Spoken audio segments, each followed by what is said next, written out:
Hi everyone, it's Ron here at Simmod Lens.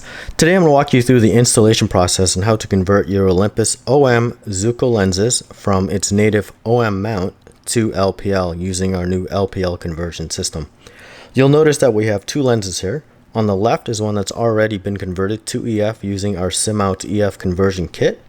And on the right we have a lens that it's still in its native OM mount. We'll start with the one that's still in its native mount. First, we'll have to remove the 3 screws that are on the lens.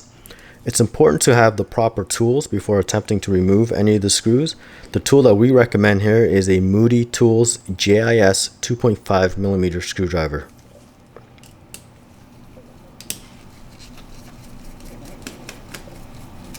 Without having the proper tools, you do run the risk of stripping the screws, which will cause a lot of issues trying to remove a strip screw.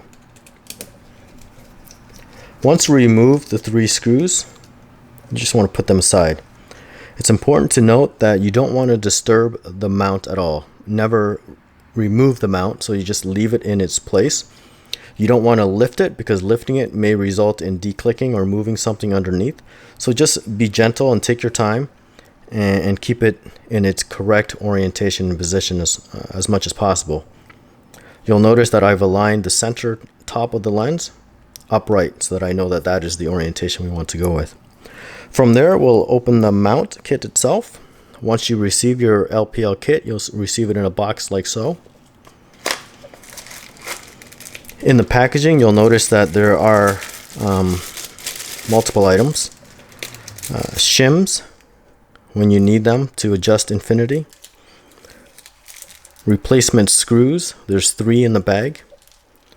The LPL kit consists of 2 parts, an LPL tube and the LPL mount itself. You'll note that the LPL tube and mount comes assembled like so for packaging, but once assembled, you do have to flip the LPL tube and connect the threads in this orientation, which we'll come to after.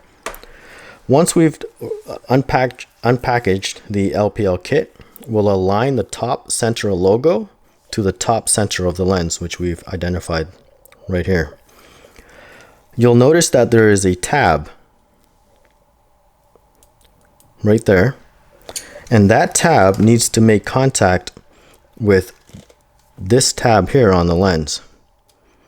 And this tab allows us to adjust the aperture manually. It's this tab here that has to make contact with the tab that's on the LPL mount. So installing the mount, we just make sure that that tab gets pushed forward like so. If you don't push it forward, you will not receive or you will not be able to control your aperture manually. So once we've done that, we're ready to install the mount by using the 3 screws that we've provided.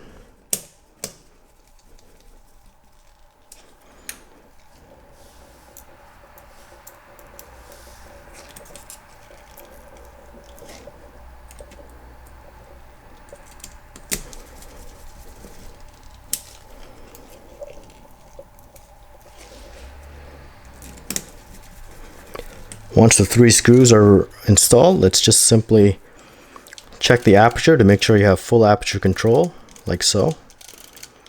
You want to do that before you finish the installation to make sure that you've pushed far enough on this tab. Once that's done, you simply install the LPL tube. And that's it. For this version here that's already been converted to EF, let's remove the EF mount.